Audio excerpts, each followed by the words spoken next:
ज्येष्ठालक्ष्मीस्तोत्रम्।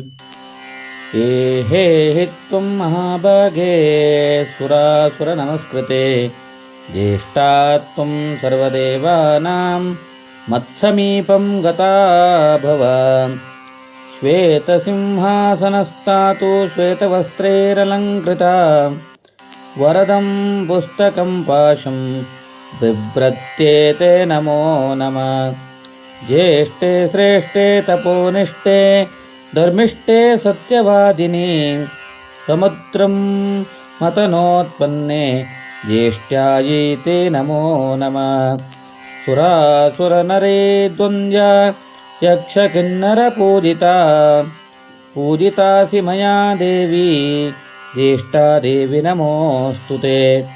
त्वं लक्ष्मी त्वं मया देवी, त्वं ज्येष्ठा सर्वदा मया पूजिता।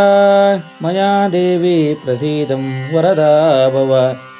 पुत्राधारा बिभ्रत्यर्थं लक्षाश्चैवं विवृद्धयो, अलक्षाश्च विनाशाय सर्वकालं भजेत माम्।